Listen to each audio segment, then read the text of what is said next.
Амундсеннің ерлігіне орай біз осы саяхатпенен оңтүстік полюсте болдық. Олардың алдында біз Антарктида материгінде кімдер болды деген сұрақ туындады. Соның ішінде менің білуімше ағамыз бірінші рет қазақ байрағын қай жылы еді аға? 2007 жылы оңтүстік полюсте тіккенін білеміз. А біз ғылым танымдық мақсатта 11 жылы сояқта болдық. Сондықтан да бізді Антарктида біріктіріп отыр аға. Өйткені мен өзім қаншама саяхатшыларды білем, олардың ерліктеріне бас иемін. Әсіресе оңтүстік полюсте осыдан 100 жылдан астам уақытта жаяу шаналарын сүйретіп, иттермен жаяу жеткен екі азамат Скотт пенен Амундсен үлкен ерлік жасады. Бұдан басқа Армения, Вамбери, тағы да Карпини толып жатқан саяхатшылар бар. Олар үлкен тұлғалар.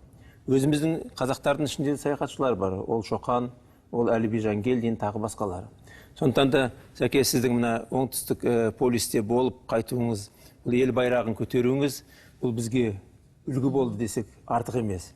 Сондықтан да қазіргі соңғы 2-3 жылдың ішінде біз ағамен бірге мектеп оқушыларында, студенттер арасында кездесулерде болдық. Оларды қызықтыратын сіздің өмір жолыңыз, сіздің саяхатыңыз және осыған жетелеген не деген сұрақтар туындайды. Бұл өмірді көру, бұл кісінің өзінің дара жолы, таңдап алған жолы. Өйткені саяхатшы ол әртүрлі маман иесі болуы мүмкін. Бірақ бәрі саяхатшы бола бермейді. Сіз өз саяхатыңызда артыңызда мына кітаптар қалдырасыздар. Мен өзімде 17 саяхат экспедиция ұйымдастырған болатын. Мүмкіндігінше ол экспедиция саяхаттың нәтижесінде не фильм шығу керек, не кітаптар жазылу керек. Өкінішке орай, аға, біз Антарктида туралы кітапты бастаған жоқпыз. Тағы да енді 3-ші адам Антарктидаға барып келсе, осы отырған азаматтардың біреуі, біз ол кітапты жазуымыз керек. Өйткені болашақ ұрпаққа бұл өнеге, тәрбие. Сіз ғана көріп қоймай, біз де біліп отыруымыз керек. Осы отырған көрермендер көру керек. Сонда жәге сіздің бірінші барғаныңыз бар, біздің ары қарай автомобильмен жеткеніміз бар. Енді қазақтың атының тұяғы қай жерде болмады деген әңгімені біз өткені қозған едік. Қазақтың атының тұяғы барлық жерде болыпты. Біздің планета жер шарында бармаған жері жоқ екен. Ол солтүстік полюсте де болды, барлық құрлықтарда болды. Болмаған жерін, өзіңіз Майя Ацтекке барып келдіңіз, Америка құрлығын барып, қазақ барып келді. Сондықтан да Антарктидадан бастап, алты материктің барлығында да біздің қазақ жүрген жері ізі бар. Ізі бар. Ол өкінішке орай зерттелмей жатыр. Мен мынандай сұрақ қойғым келіп жатыр аға. Әлемнің осындай қиыр нүктесінде тұрғанда, көкпеңбек аспан, астыңда көкпеңбек мұз, алдыңда аппақ қар. Адам өзінің арманына қол жеткізген кезде нені ойлайды? Күміс апай, сізге де осы сұрақ. Бірінші рет туылып, сода сөйледім. Хабардан Белла Құдайбергенова деген журналист барды. Белла сол бәрін түсірді. Ол уақытта адамда шамасы бір шоковый жағдай болады, шоковый состояние. Адам ол уақытта мен осындай ойладым деп айта алмайсыз. Келесі күні ғана барып, адам өзі келген уақытында есеңгіреп қаласың, иә? Мен далаға шықтым, енді Антарктидада білмейсіз. Күн екен, түн екен, өйткені күн бұлай төбеңізде тұрады, қозғалмай. Тек қана сағатқа қараймыз. Енді күміс 5 күні демалып жатыр, палатаның ішінде. Ол кезде палата болғанда не қой? Іші суық 17 градус. Сыртта 37, 40, іші 17, 18. Мен даже алып барған күл дәрілердің бәрі суық қатып қалды ішінде. Содан далаға шығып тұрым. Енді түн ғой енді, бірақ фактически түн емес, енді күн жап-жарық. Сонда бұлай шығып тұрып ойладым. Мен қандай бақытты адаммын. Бірінші рет қазақтың туын маған бұйырды. Оңтүстік полюсқа әкеліп, соны тігу деген. Сонда шөт айттым, мен бақытты адаммын деп. Неше күн болдыңыз? Біз 25 күн болдық. 25 күн? Иә. Бір ай. Бізде келіскен жоқпыз, бізде 25 күн Антарктидада болдық, біздің экспедиция. Бірақ біз 8 күн полюске дейін жүрдік, қайтарда бері қарай 5 күн өтіп шықтық. Менде аға сияқты әсерім полюсте тұрған кезде, біз Қазақстан байрағын тіккен кезде, мен өзімнің қазақ екенімді, қазақстандық екенімізді, өйткені сол Амундсеннің 100 жылдығына сол кездегі интернет желілерінде 18 мемлекеттен келеміз деген командалар болған. Өкінішке орай біздің ғана қазақстандық команда барып жетті машинемен. 2 ағылшын, 3 француз, 2 орыс азаматтарын көрдік, олар самолетпен ұшып келді. Сондықтан да олар Қазақстанның жалауын көріп, американдықтар таң қалды. Өйткені Амундсен Скотт поляр станциясы бар. Сондықтан да мен полисте тұрған кездегі ойлаған арманым, біздің Қазақстан өкінішке орай әлі күнге дейін Антарктида келісім шартына кірмеген екен. Біздің негізгі мақсатымыз ғылыми тұрғыда Антарктида келісім шарты 2041 жылы күшін жояды. Онда американдықтардың, ресейліктердің, қала берді эстондықтар мен Украина, Беларусьтың қызығушылығы бар. Өйткені олар кіріп алған кезінде. Осы туралы біз ұсыныстар бердік. Және де сол полисте тұрған кезде Қазақстан жалауының түбінде менің айтқаным соңғы бір 5-6 жылда осы Антарктидада қазақстандық поляр станциясы ашылса екен деп. Өкінішке орай 5 жыл биыл желтоқсанда 5 жыл өтеді. Осы жұмыстарымыз әлі жүрмей жатыр. Ойлап отырмын, қазақтар асықпайды ғой. 10 жылдың ішінде бір поляр станциясына немесе Антарктида келісім шартына кіретін шығармыз. Ал енді сол Антарктидадағы әдемі сәттерді көзге елестетпей соны көріп отырайық. Экранға назар салыңыздар.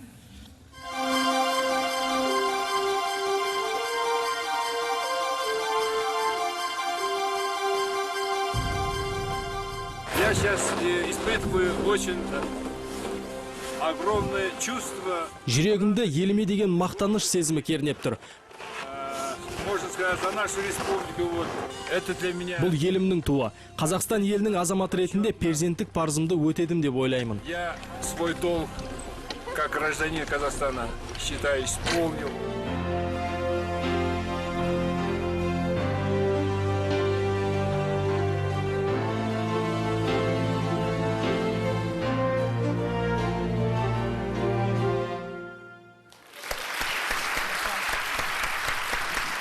Енді осы жерде келесі тақырыпқа ауысайық, келесі қыры ағамыздың. Сізді зерттей отырып, Ақжар адамзаттың шыққан тегі осы жерде дейсіз. Сарыарқа даласында, Африкада емес бұған дейін. Археологиялық жұмыстарыңызға ойысқым келіп отыр. Әуесқой археологты. Енді осы жерде Зәкең, сіз сөз аласыз. Қазақтың кең сахара даласы осы үлкен адамзаттың қалыптасуының отандарының бірі болуы мүмкін деген әңгімелердағы анда-санда бізде шығып қалады. Неке осындай әңгімені қозғап жүрген адамдардың бірі осы Сапар Ысқақович әрине. Бұл енді тегінен туған нәрсе емес, жай қызығушылық емес, біздің тарихымызға деген жанашырлықтың бір түрі. Ол енді алысқа сондай тас дәуіріне бармай қойық. Сол кейінгі қола дәуірі, сақтар дәуірі, савраматтар дәуірі деген, көне түркі дәуірі, қыпшақтар дәуірі деген кезеңдер бар. Мінеке осы кезде қандай мынау құбылыстар болып жатыр, тарихи, мәдени деген мәселе осы Сапар Ысқақовичты көптеген жылдар бойы сол көңілінен шықпай, ғылыми мекемелерге, ғалымдарға барып солармен ақылдасып, содан кейін керегінше соларға ой салып, мінеке мына жақта дұрыстап зерттелінбей жатыр.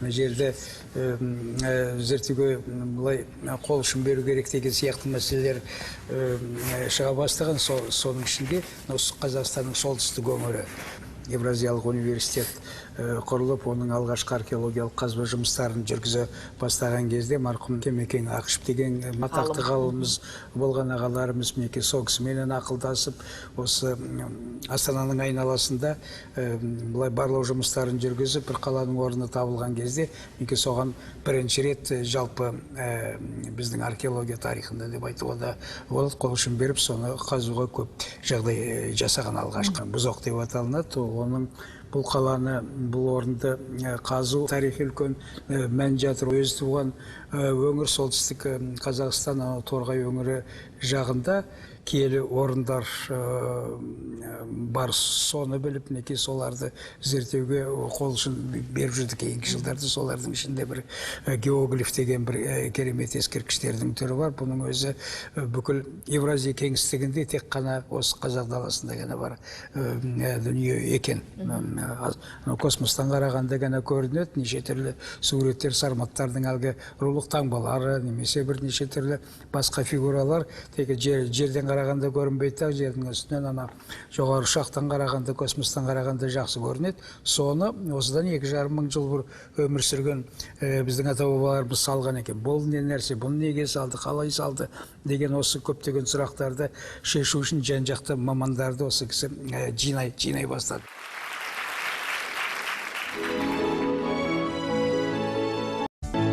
Динол ағай, сіз маған таң қалмайсыз ба? Жеке бір адам, Иә. кәсіпкер, археологияға тікелей маман емес, Иә. бірақ мемлекеттік жұмысты атқарып отыр ғой. Бұл маман тартады. Бұл сіздерге көмектеседі. Қаржылай, өзі келеді, қарайды, жазады, жазба жұмыстары бар. Иә. Бұндай азаматтар көп пе жалпы? Сіз бұны Көп емес. таңданыс істемедіңіз? Көп емес, енді бір жағынан таңдануға да болады, екінші жағынан бір енді белгілі бір дәрежеге, деңгейге бұлай өзінің философиясы тұрғынан алып қарағанда жеткен адамдардың қолынан келетін ғана істер. Біздің тарихқа керекті дүниелердің бәріне осындай жанашыр болу екінің бірінен қолынан келе бермейді, тек қана келгені осындай түсінген адамдар бар. Және менің естуімше, білуімше, Бейбарыс Сұлтанның басын жатқан жерін реставрациялап, соны дұрыс жағдайға келтіріп, жөндеу жұмыстарын өткізуге де атсалысқыңыз келген еді. Иә? Солай ғой. Бұл жайлы кім мәлімет бере алады осы жерде? Алдымен видео көріп алайық осы жайлы.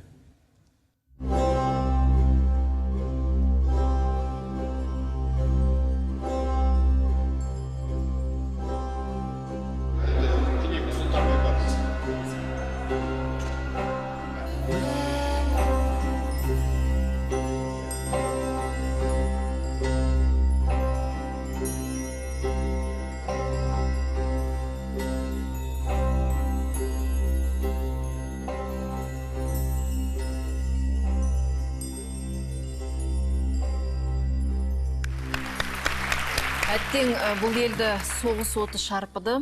Бүгінде бұл жұмыстар қандай деңгейде басталып жатыр еді? Әттеген ай міне сол соғыс басталып кетті. Саясаттың құйтырғы әрекетінің кесірі тиді. Бұл басталғанда 2005 жылы біз Сирияға бардық, как турист ретінде. И Әл-Фарабидің басына барып Құран оқыдық. Сонда мен көргенде жылағым келді. Ана кісінің жатқан жерінің сондай жай нашар екенін. Одан кейін Сұлтан Бейбарыстың мавзолейіне бардық. Оның басында көктас жоқ екен. Көктас та орнатпаған ба? Иә, құр жай ғана белгі бар, мрамордан істеген, көктас жоқ. Мүмкін олардың дәстүрі сондай шығар, салты сондай шығар. Жоқ. Одан кейін келгеннен кейін мен мынау неге парламентке ұсыныс жасадым. Жаңағыдай жұмыс жүргізуге. Одан кейін премьер-министрге шықтық. Ол кезде премьер-министр Даниял Ахметов. Көп адамдар жинап, мен соған бардық. Содан кейін көмектесу керек. Көмекші шақырып алып айтты, сіздерге қанша ақша керек? Сосын проект институттың бір жігіт айтты, 87 миллион. Немедленно қазір дайында мен қол қойып беремін деді. Содан басталды 2006 жылы. 2007 жылы президент $1 миллион екі қалаға бөлді. Дамаскіге и Каирге. Каирде Сұлтан Бейбарыстың мешіті бар, Дамаскіде мавзолей бар. Содан жүріп кетті. Біз фонды құрдық. Осы құрылысшылар, менің білетін құрылысшылар ғой, соларды аралап түгел $700 мың шығардық. Сол жұмысты бастадық, үкімет аяқтады. 2009 жылы барып мен Сұлтан Бейбарыстың басында көкташты аштым. Енді менен басқа ешкім бара алмады. Мен өзім барып, соларда арабтармен қосылып аштық. Қазақстанның халқынан деген жазу бар ана неде, көктаста екілген. Одан барып, мынау Әл-Фарабидің үлкен комплекс салынып жатты сол кезінде. Қазір комплекс дайын тұр. 99%. Енді оның ашылу ғана қалды. Сосын кітапханасын ашу керек. Енді ашамыз тұрған уақытта мынау не басталып кетті, азаматтық соғыс басталып кетті. Содан бері қарай міне уже 4-5 жыл өтіп кетті. Онда біздің фондының адамдары бар. Доктор Сулейман деген жігіт бар, араб өзі. Маған ылғи звондап айтып отырады, не болып жатыр, не қылып жатыр. әйтеуір аман енді снаряд ештеме түспеген, сырты аздап қана енді бүлінген, бірақ іші жақсы. Қазір сол неге Каирге баруға дайындалып жатырмыз. Онда біздің бабаларымыздың мавзолейлері бар. Хасан, Сұлтан Хасан, Сұлтан Қалауын, одан кейін олардың мавзолейлері бар, олардың медреселері бар, сосын Сұлтан Бейбарыстың мешіті бар. Солардың бәрін қазір барып түсіріп халыққа жеткізіміз келеді. Дегеніңізге жетіңіз аға. Болмасын соғыс дейміз, болмасын соғыс. Осы әңгімеден қарап отырып, біз өз қазақ даласының тумасы ғой, Сұлтан Бейбарыс. Осы біздің Қазақстанда ол кісіге белгі жоқтығына аздап қиналамыз. Сондықтан да іскер адамның іскерлігінің арқасында бұл бастама сіздің арқаңызда басталған екен, сол жемісті болсын, жалғасы болсын. Біз ұмытпауымыз керек. Егер біз Қазақстанның ішкі туризмін дамытатын болсақ, біз өзіміздің ұлы тұлғаларды, солардың көрсететін белгілерді ашуымыз керек. Сапар ағамыз құрылысшы болып, бизнеспен айналыса отырып, қазақтың мәртебесін көтеру мақсатында істеп жүрген іс-әрекет деп ойлаймын. Өйткені соңғы майя астық саяхатыңызды мен фильмдерден көріп отырмын. Өйткені бұл бізде тек мектеп оқулықтарында ғана айтылса, көп адамдар біле білмейді. Осы 17 миллион қазақстандықтар бара алмайтын жерлерді осы саяхатшы іскер адамдардың іс-әрекетінің нәтижесінде осы ақпарат құралдары көрсетіп жариялайтын болса, біз өсетін өскелең ұрпаққа тәрбие береміз. Туризмнің осы бағытын ашыңыз аға барайық. Туризмнің осы бағытын дамыту керек. Олай болса. Сондықтан да Сапар Ысқақұлы, сіз осы қай жылдары бастадыңыз, сол Сұлтан Бейбарысқа байланысты іс-әрекетіңізді сонау жылдары бастаңыз, түрлі саяси жағдайға байланысты тоқтап қапты. Сол жемісін тапсын, арға жолын тапсын дейміз да, көмек келетін болса, бізде көптеген қазақ зиялылары бар ғой. Біз ақшамызды босқа көрінген нәрсеге шашпай, осындай тәрбиелік мәні бар, оқытуға қажеті бар нысандарды құруға, қалпына келтіруге, дамытатын орындарға жұмсауымыз керек. Біз сол кезінде анау Дамаскідағы университеттен келісім шартқа отырып, бұл жақтан студенттер олар алатын болып, олардың студентін осы жаққа келетін болып. Одан кейін мәселе қозғаған келген, авиарейс ашу Астана Дамаск. Өйткені онда жатқан біздің екі үлкен тұлға. Енді сонда екі тұлға жатқан жерге біз егер Мекке сияқты соған біз жолды салсақ, сара жолды, жастар баратын, студенттер баратын, солармен танысатын, солардың Әл-Фарабидің 100 сыртында мысалы трактаттар, кітаптары бар. Мен өз бетіммен бір-ақ кітабын аудардым қазақшаға. Большая книга музыка деген. Басқасына енді мынау үкімет қосылса, басқа да мысалы бизнестегі жүрген адам қосылатын болса, соның Әл-Фарабидің күлі кітаптарын қазақшаға аударып, соны біз жастарға жеткізсек. Екі ортада жаңында сара жол ашақ деген арман. Бәрі ілесіп барсақ, мінәжаттық жасасақ, Құран оқытсақ, керемет болады. Мен соңғы Шоқан саяхатында Махмуд Қашқари мен Баласұғынның басында болдым да, Жүсіп Баласұғын. Сонда мен олардың кітабын сырттай ғана тайын оқымағаныма өкіндім. Келе салып одан кейін жаңағы құтылу білігі бар, тағы басқа кітаптарын қарап шықтым. Сөйтсем ол кітаптардың ішінде біздің жастарға айтатын өнеге, үлгі, үкіметті қалай басқару керек, қандай заң керек, қандай тәрбие керек, барлығы жазылған. Әңгімемізді осы жерден бөле тұрып, қадірлі қонақтар, қазір экранға назар салыңыздар. Сапар Искакович Искаков, директор предприятия «Хлеб», город Астана.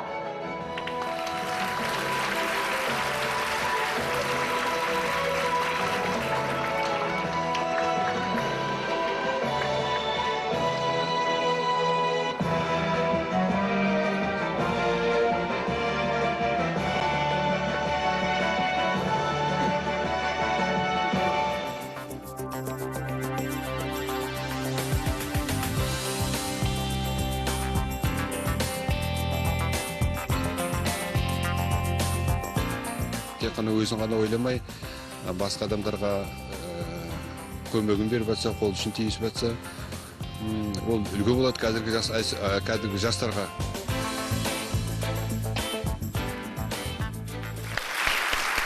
Мейірімді періште деген номинацияда мінекей тағы да Ресейде өткен бұл салтанат, тағы да биіктен көріндіңіз аға. Жыл меценаты деген атағыңызды басында айтып кеттім хабарымыздың. Осы жерде отырған Сапекең өзіңіздің ұстазыңыз, ардагерлерге де көп жағдайда қол ұшын береді дедіңіз. Және жетім балалар СОС Киндердорф деген Сара Алпысқызы Назарбаева басқарған үлкен мейірімділік ауылында да сіздің ізіңіз бар. Осы жағынан айта кететін, әңгіме қосатын біздің қонағымызға сөз берейін. Мен Сапар ағаны 2008 жылдан білем. 2008-2010 жылдары Евразия ұлттық университетінің әлеуметтік ғылымдар факультетінің деканы болдым. Сол кезде 500-дей студент бар, олармен жұмыс жасау керек, оларды патриоттыққа шақыру керек, оларды дұрыс жолға қою керек, тәртіптері жақсы болғандай тәрбиелеу керек. Сондықтан енді сұрастырамын ғой, осы Астанада қандай мықты жігіттер бар ма деп. Сол жылдары Сапар ағада осы Астанаға көшіп келді, естідім, осындай мықты азамат бар. Мына өз күшімен, өз біліммен, өз жігермен көтерілген сол Торғай жақтан келген мықты құрылысшы бар. Өзі меценат, жетімдерге, осындай жағдайы ауыр адамдарға көмектесіп отырып, мына сырттан келген мына ағайын туыс солардың да біразына үй күйін жағдайын жасап беріп көмектескені бар. Мен өзім Ресей Федерациясынан көшіп келген адам, осы әңгіме маған өзіме қызықты болды да, бір күні студенттердің алдында баяндама жасап берсін, тәрбие жұмыс жүргізсін деп, ағаны бір рет шақырып, сосын жиі енді айына бір рет болсын, екі айда бір рет болсын, ағамызды осындай тұрақты түрде сол біздің конференциялға шақырып тұратын болдық. Ол кісі жай ғана ақыл кеңесін бермей, бағыт бағдарын ғана бермей, мына килограмдап, мына 2-3 том кітабын алып келеді бізге.